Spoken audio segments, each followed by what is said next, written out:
Controls, basic settings, graphics, audio, effects, and sensitivity. Everything you need to set up in COD Mobile Season 2. Most of the basic settings will be based on this 4-finger claw setup. Here's a piece of my interview with Vague on why you should start with a claw setup. And the reason for this is because not only is it the best in terms of being the most comfortable, but using claw also helps with other games for when you transition, because obviously with the future games that are coming out like Valorant, Apex, and such, you're going to be wanting to use more fingers because there's going to be more buttons that you have to utilize. Going back, you have to use your left index finger for the ADS to fire button and the hip fire button. You obviously can go hip fire only as it will make you shoot a couple of bullets faster, but it's a nice thing to have if you want to slide cancel around. Right index finger will be dedicated for your movement buttons with your scope button.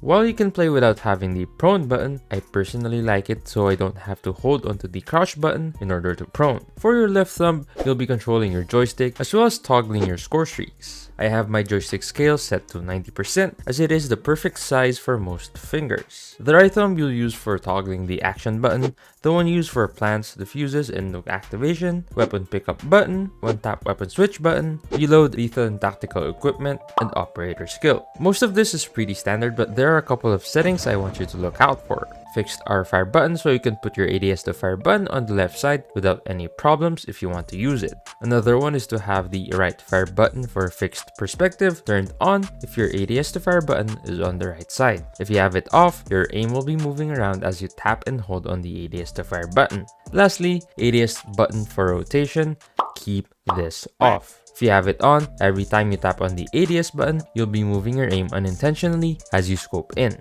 I have damage number transparency on and I keep it around 50 to 60 opacity so it won't be too distracting when using automatic weapons. For your ADS setting, you can go hybrid ADS or tap to ADS, go with your personal preference. In general, you might want to start with tap to ADS so you won't be confused between holding and tapping the ADS button.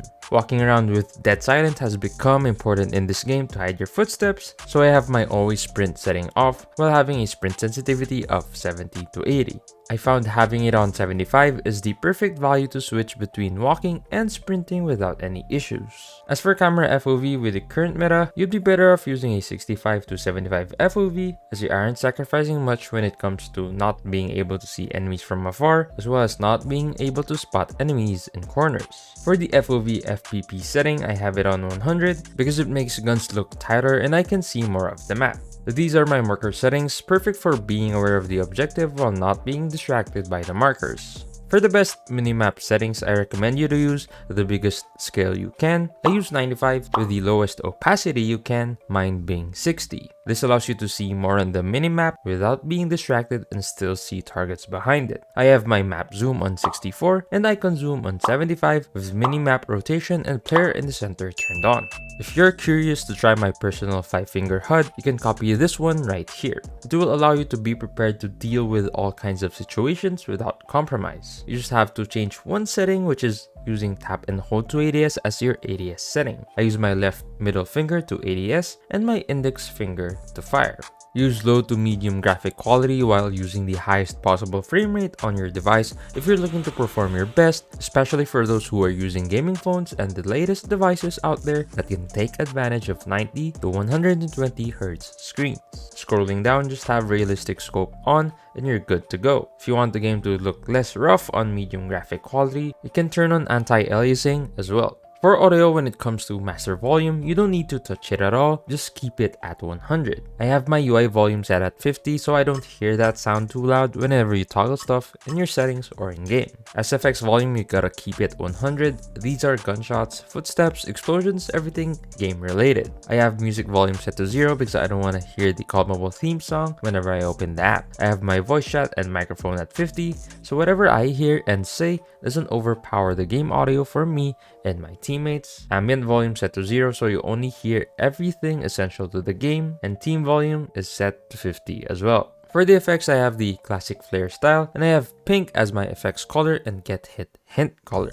There's not much stuff in the game that's pink, so it'll be contrasting whatever the map you're at. Sensitivity is a bit of a sensitive topic.